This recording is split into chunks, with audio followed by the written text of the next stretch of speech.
नमस्कार, आप देख रहे हैं अपना बिहार। मैं हूं आपके साथ विभा उपाध्याय। बुलेटिन की शुरुआत इस वक्त बड़ी खबर के साथ। खबर छपरा से आ रही है, जहां नया गांव के पास भीषण सड़क हादसे में मरने वालों की संख्या अब 8 तक पहुंच चुकी है। आज सुबह पिकअप पलटने की वजह से ये जबरदस्त हादसा हुआ। 10 से ज्यादा लोग इस हादसे में गंभीर रूप से घायल बताए जा रहे हैं। सभी को इलाज के लिए सोनपुर और पटना में भर्ती करवाया गया है। हादसे में मारे गए सभी लोग दिघवारा के सैदपुर गांव के रहने वाले थे। दो तस्वीरों के जरिए इस वक्त आप समझ सकते हैं क्या हालात बने होंगे जब पिकअप पर सवार होकर मकई भुनाने हाजीपुर ये सभी जा रहे थे, जिस दौरान ये पिकअप हादसे का शिकार होती है। सैदपुर के रहने वाले ये सभी लोग जिन्होंने अपनी जान गंवाई है, कई लोग गंभीर रूप से घायल भी बताए जा रहे हैं।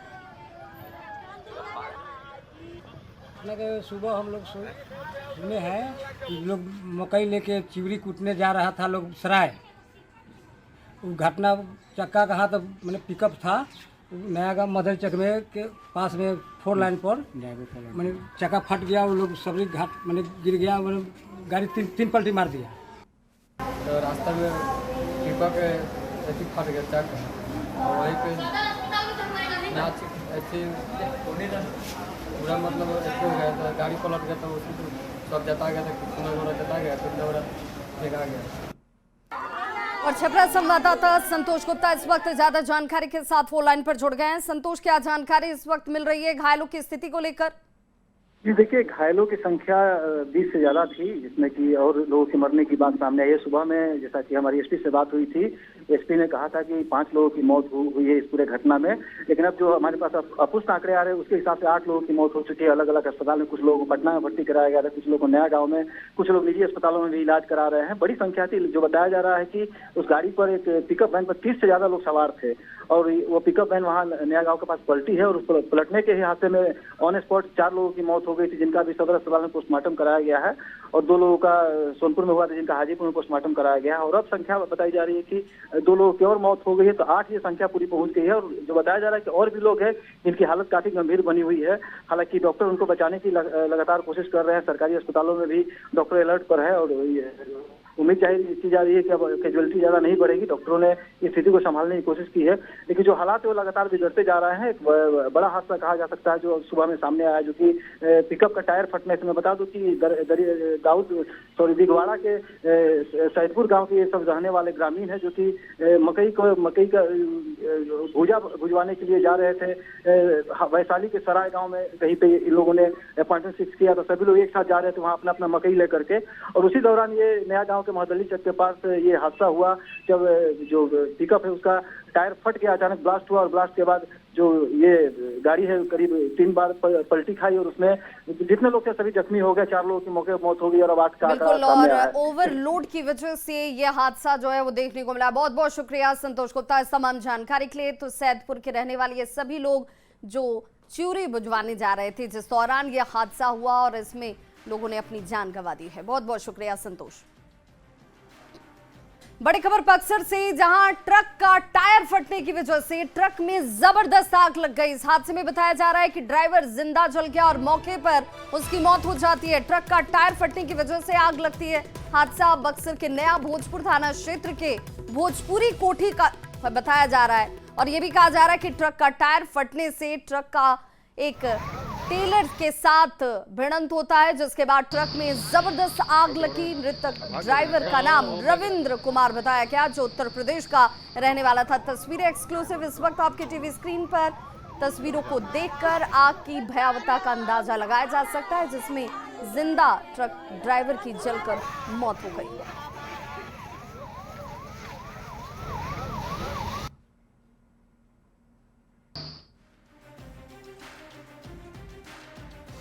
और बड़ी खबर अपने दर्शकों को बता दें, जनगणना के लिए अधिसूचना जारी कर दी गई है। केंद्र सरकार ने जनगणना के लिए अधिसूचना जारी कर दी है, जिसमें सरकार ने 2027 में जनगणना करवाने का ऐलान कर दिया है। 2021 में कोविड की वजह से ये जनगणना हो नहीं पाई थी, लेकिन जिसके बाद जनगणना को लेकर जो जानकारी सामने आई कि सरकार जनगणना करवाने जा रही है, अब वो साल आपके सामने है। 2027 में जनगणना करवाने का ऐलान जो है कर दिया गया, अधिसूचना जारी करते हुए। तो जनगणना के लिए अधिसूचना को जारी कर दिया है केंद्र सरकार ने, और जैसे ही अधिसूचना जारी हुई है 2027 में ये जनगणना करवाई जाएगी, इसका ऐलान किया गया है। इससे पहले आपको बताते चले 2021 का साल था जब कोविड की वजह से ये जनगणना हो नहीं पाई, क्योंकि उस दौरान इसकी तैयारी की गई थी कि जनगणना जो है वो करवाई जाएगी, लेकिन उसके बाद कोविड जैसे हालात बने और जनगणना हो नहीं पाई। लेकिन अब 2027 में जनगणना कराई जाएगी, इसे लेकर अधिसूचना जो है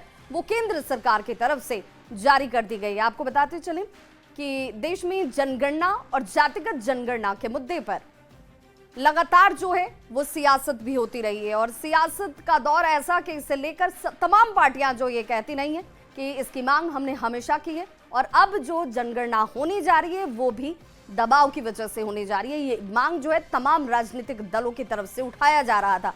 अब इस वक्त देखिए 2021 के बाद अब ये 2027 में होगा। जनगणना के सर्किल में भी बदलाव किया गया है, और अधिसूचना जो जारी की गई उसमें क्या क्या तब्दीली है। अगली जनगणना जो है वो करवाई जाएगी, और अब 2027 को लेकर के अधिसूचना जारी हो चुकी है, और 21 महीने में जनगणना की पूरी प्रक्रिया जो है वो करीब करीब पूरी कर ली जाएगी। चुनाव से पहले मुख्यमंत्री नीतीश कुमार ने बिहार को एक और बड़ी सौगात दी है। जी हाँ, पटना में मीठापुर से महुली तक एलिवेटेड रोड का उद्घाटन कर दिया है। करीब 1105 करोड़ की लागत से बने इस रोड का सीधा फायदा जो है वो दक्षिण पटना से राजधानी पहुंचने वाले लोगों को हासिल होगा। पुनपुन और महुली से लोग एलिवेटेड रोड का इस्तेमाल करेंगे, और इसी एलिवेटेड रोड से होकर सिपारा के पास वो पहुंचेंगे। यहां से बाईपास पहुंचने के लिए अप्रोच रोड बनाया गया है, और इस 4 लेन से करीब 10 मिनट में लोग सिपारा से महुली और पुनपुन पहुंच पाएंगे। और इस तरीके से एक बड़ी सौगात जो है मुख्यमंत्री नीतीश कुमार की तरफ से पटना वासियों को दी गई है। वासियों के लिए बहुत बड़ा तोहफा है, क्योंकि ट्रैफिक के कारण बहुत वर्षों तक जो है झूला है लोग, रेंग रेंग का ट्रैफिक चलती थी, अब हवाई जहाज की तरह चलेगी। और यहाँ से लेकर के गया तक के लोगों को, इधर जो है नालंदा तक के लोगों को बहुत बड़ा फायदा मिलने वाला है। ऐसे मुख्यमंत्री बार बार अपने पूरे जीवन काल तक रहे, यही मेरी तरफ से शुभकामना है। अब 10 मिनट में पटना से आप लोग पुनपुन पहुंच जाएंगे। एकदम 10 मिनट में यहाँ से लेके आप पहुँच जाइएगा पोठी तक। इतना अच्छा रोड बन गया है, और ये बहुत बड़ा सौगात उनका है पटना मोहली रोड का, कि यहाँ से निकल के लोग आराम से जा सकता है ट्रेवल करके। पुनपुन जाना बेहद आसान हो गया। बहुत आसान हो गया है सर, हम लोग बहुत परेशान थे, पहले रास्ता भी बहुत खराब था। इसके बन जाने से अब हम लोग को बहुत आराम हो गया है। हम लोग को पुनपुन जाना रहता है, पहले बहुत मुश्किलों का सामना करना पड़ता था, जाम का सामना करना पड़ता था। सबसे ज्यादा यहाँ पे सिपारा गुमटी के पास जाम रहता था, इससे हम लोग बहुत परेशान थे। अब ये होने से हमें कोई गुमटी से कोई मतलब नहीं है, हम सीधे अब पुनपुन जाएंगे। तो मीठापुर महुली एलिवेटेड रोड के उद्घाटन के बाद पटना के लोगों का पुनपुन, गया, जहानाबाद सहित अन्य कई जगहों पर आवाजाही जो है वो बेहद आसान होने वाली है। अब मीठापुर से महज 8 से 10 मिनट का वक्त लगेगा, और इस वक्त में कोई भी पुनपुन या फिर महुली हॉल्ट तक पहुंच सकता है।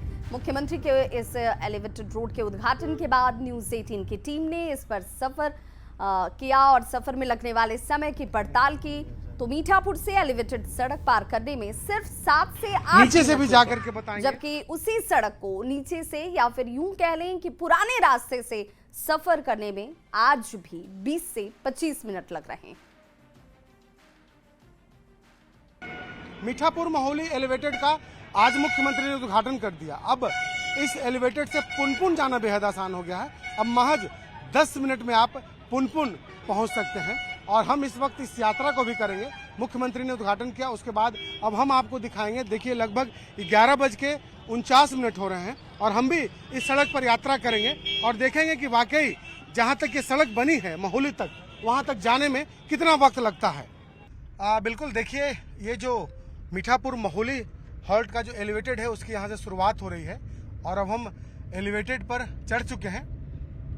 आगे पथ निर्माण मंत्री का काफिला है, और मुख्यमंत्री ने भी इसका उद्घाटन किया है।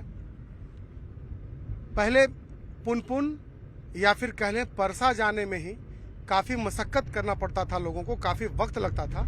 यदि पटना से परसा जाना हो तो कम से कम आधा घंटा से 45 मिनट का समय लगता था, वो भी जब जाम की स्थिति न हो तब। लेकिन अब इस एलिवेटेड सड़क के बनने के बाद कितना समय लगता है यह भी हम आपको बताएंगे।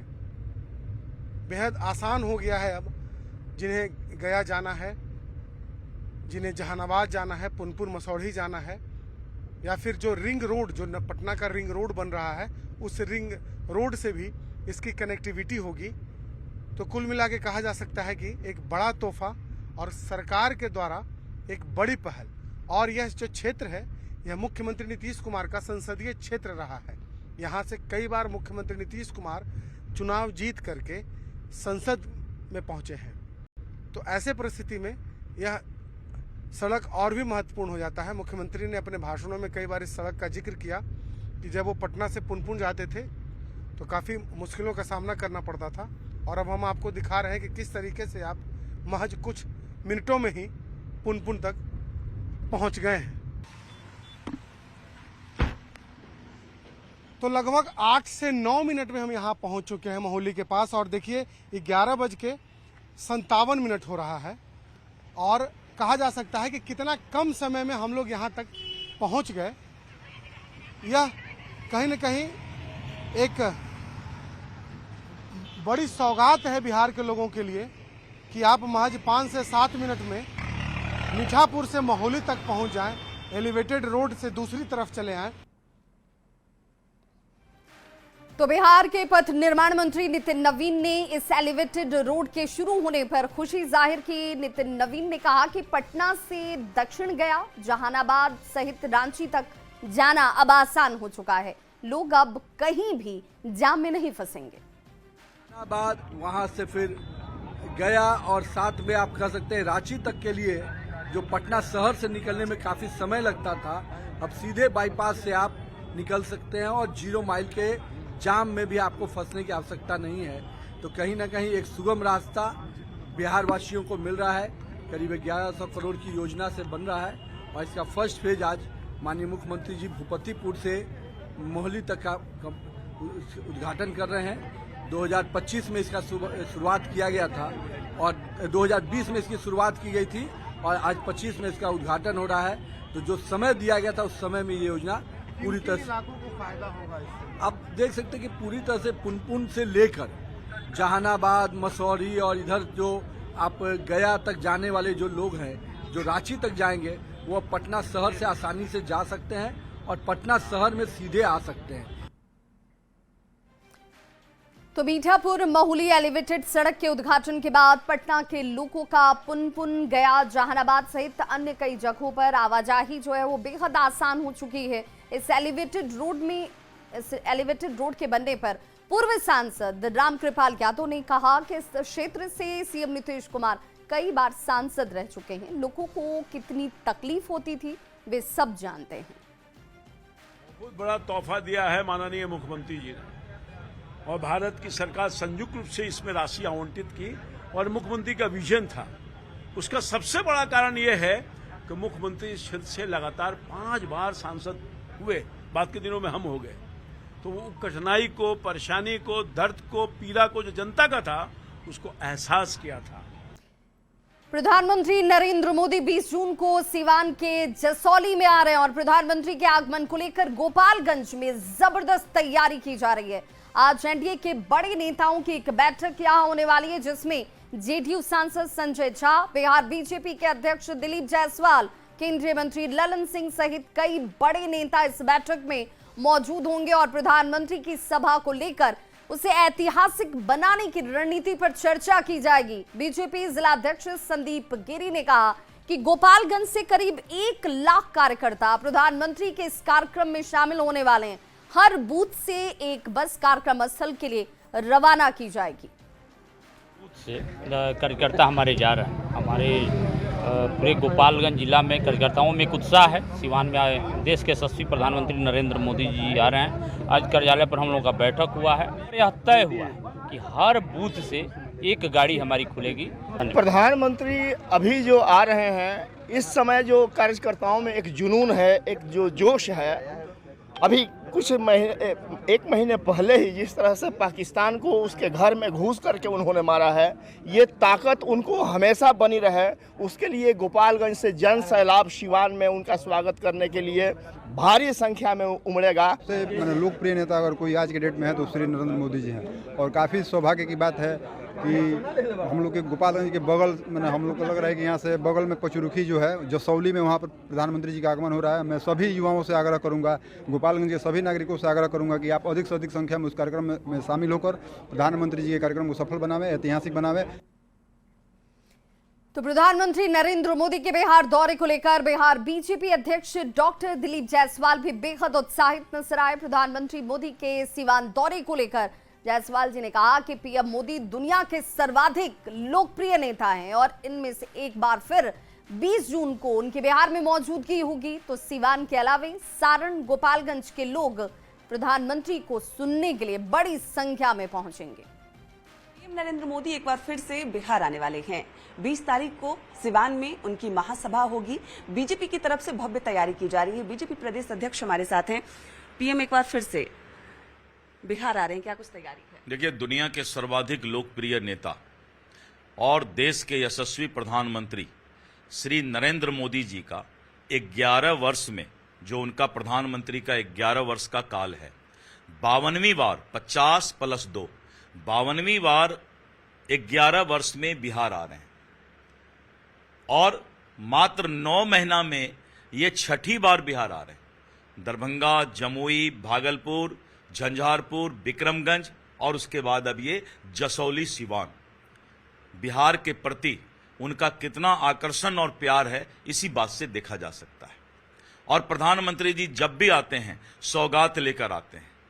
सारण, सिवान, गोपालगंज की लाखों जनता पलके बिछाए हुए उनका इंतजार कर रही है, उनके संबोधन को सुनने का इंतजार कर रही है, नए भारत के निर्माता का इंतजार कर रही है और प्रधानमंत्री नरेंद्र मोदी जी का ऐतिहासिक सभा वहां पर होने जा रहा है।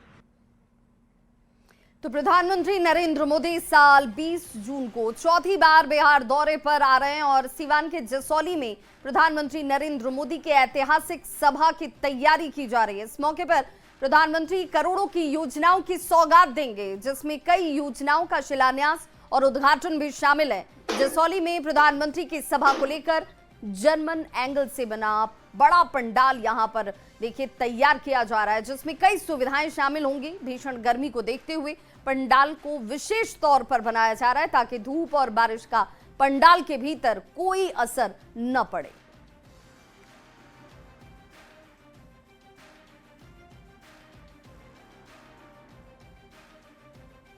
तो केंद्रीय कृषि मंत्री शिवराज सिंह चौहान पटना दौरे पर हैं। वे पटना के बापू सभागार में आयोजित शहीद बुद्धू नोनिया की जन्म शताब्दी कार्यक्रम में शामिल हो रहे हैं। शहीद बुद्धू नोनिया बिहार के बेगूसराय के रहने वाले थे और भारत के स्वतंत्रता संग्राम के दौरान अंग्रेजों के नमक कर के खिलाफ उन्होंने बगावत कर चोरी छिपे नमक बनाकर लोगों की मदद की थी। लेकिन जब अंग्रेजों को इस बात का पता चला तो अंग्रेजों ने उन्हें पकड़कर कड़ी सजा दी।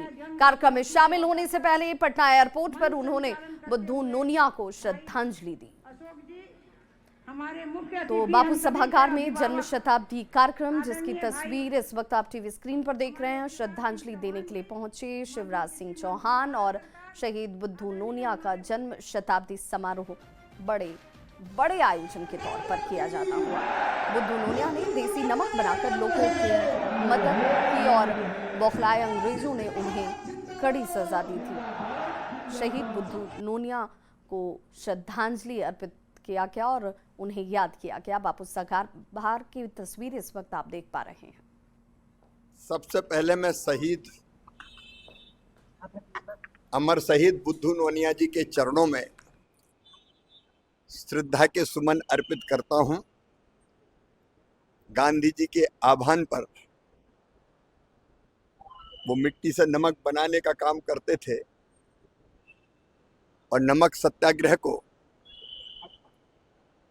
उन्हें यथार्थ में करके दिखाया और उसी कारण उनको खोलते कढ़ाव में डाल दिया गया था। लेकिन कढ़ाव में भी उनके मुंह से एक ही आवाज आ रही थी भारत माता की जय, वंदे मातरम। आज उनका जन्म शताब्दी का ये दिन है। पिछड़े वर्ग का एक सम्मेलन इस अवसर पर आयोजित किया गया है और उसी सम्मेलन में भाग लेने में आया हूं। एक तो सन्यासी विद्रोह की चर्चा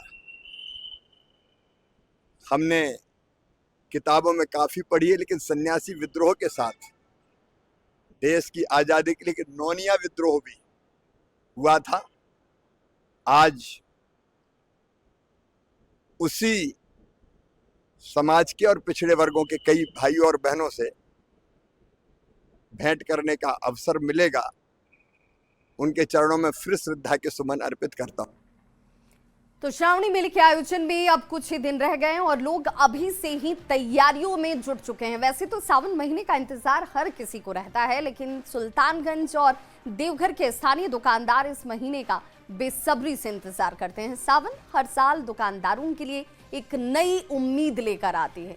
सुल्तानगंज के नमामि गंगे घाट और अजगैबीनाथ गंगा घाट पर दुकानें तो अभी से ही सजने लगी हैं। न्यूज़ 18 संवाददाता विकास कुमार सिंह की रिपोर्ट देखिए।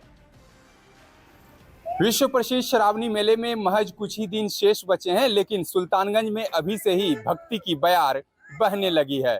सुल्तानगंज के नमामि गंगे घाट पर सभी दुकानें पूरी तरह से सज गई है और चारों तरफ भगवा कलर का जो कपड़ा है बोल बम का, वह नजर आ रहा है। खासकर दुकानदारों को सावन माह का बेसब्री से इंतजार रहता है ताकि बिक्री जो है वो बढ़ जाए। क्या उम्मीद है इस बार सावन का? अभी तो इस बार है कि देखिए बहुत जो है ना अभी है ऐसा कि बिक जाएगा।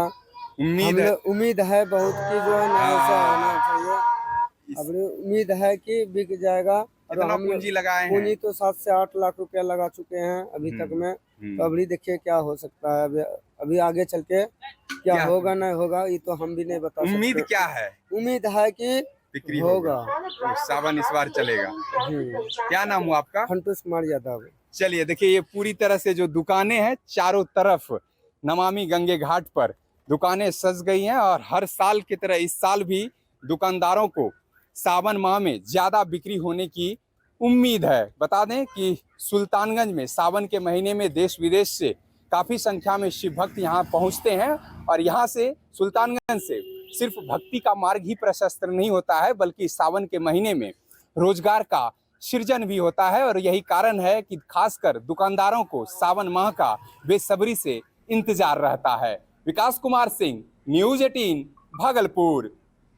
तो इस बुलेटिन में बस इतना ही, लेकिन न्यूज़ 18 बिहार झारखंड पर खबरों का सिलसिला लगातार जारी है।